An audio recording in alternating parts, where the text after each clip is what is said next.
What's up, guys? Welcome back to another episode of Mind Something, and in today's video we have a very helpful tip to show you how to save even more efficiency mining a core intensive algorithm like Kaspa or Radiant.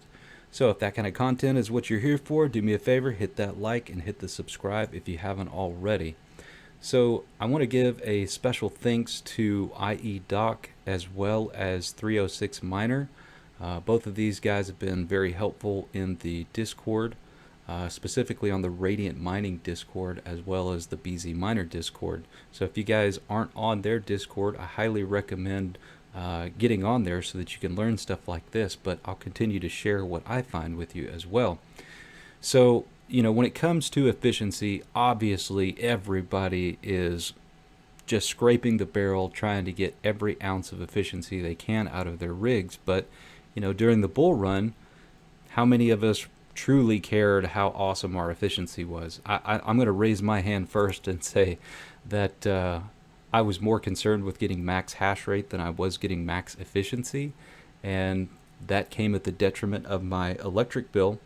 And at this point, I kind of regret that decision. Sure, it sounded great when ETH was at 4,800 bucks, but right now I'm still holding all of that coin, and I could have used that extra money that I spent on power now, that's for sure. So let's just jump right into it. Let me show you guys one of my rigs here.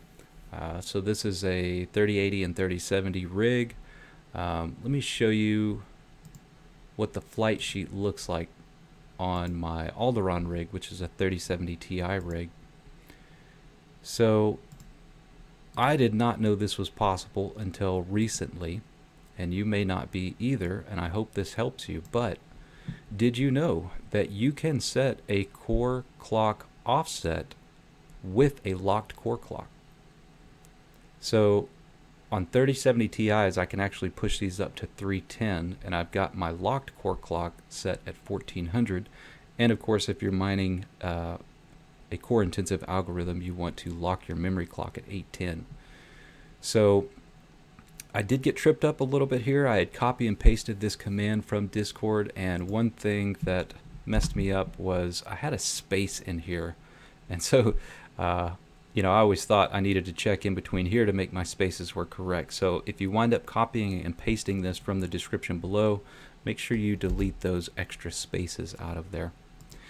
So right now, the entire farm is coming in at about 1800 watts and about 17 gigahash.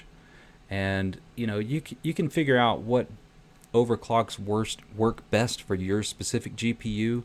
But let me go over what I found to be the most efficient per GPU. So we've got the 3080 Ti's, 3080s, 3070 Ti's, 3070s, and 3060 Ti's. And bear in mind, these are the best hash rate per watt on a specific card. Granted, I have multiple cards of each, but I just took the most efficient ones and put them into this little spreadsheet here. So running the rig or running the GPUs at a core of 250 with a locked memory clock at 810 gave me these results here. Running it at 300 gave me these results. The 3080 Ti seemed to enjoy that one the most. And then we have core clock offset of 300 with the locked core clock at 1700. Then we have 1600, core clock at 250, locked core clock at 1600. I'm just going to kind of scroll through this so that you can see all of them. Bear in mind, you can pause the video if you need to. And it seems like the most efficient settings for the 3070 Ti and the 3070 is going to be a core clock offset between 300 and 310 with a locked core clock of 1400. I didn't go all the way down to 1300 and below, just because I'm going to try and keep my total hash rate about where it's at right now. Keep in mind, you do start to lose hash rate the more efficient that you get.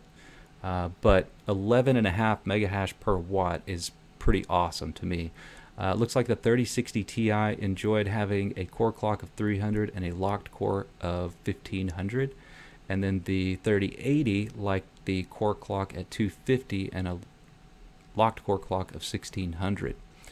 So I highly recommend giving this a shot. If you've got a mixed rig, bear in mind this may not work out very well for you. AMD overclocking is a little bit different than NVIDIA, so it does need to be all NVIDIA cards. Now, if you have a AMD rig, then you're probably using SRB miner, and what you're going to do there is you're going to go in here and adjust your undervolt settings instead. Now, I've tried getting all the way down to 700 here, 800 here, keeping it at 1300 here, and I can get down to about 55 watts or so in software on these 6600s, but the rig's not very stable, and I prefer to just have it as stable as possible if I'm sacrificing just a little bit of wattage. Not that big of a deal. Anyways, that's all I got for you guys today. Hope you enjoyed the content. Do me a favor, hit that like and subscribe, and I'll see you on the next one.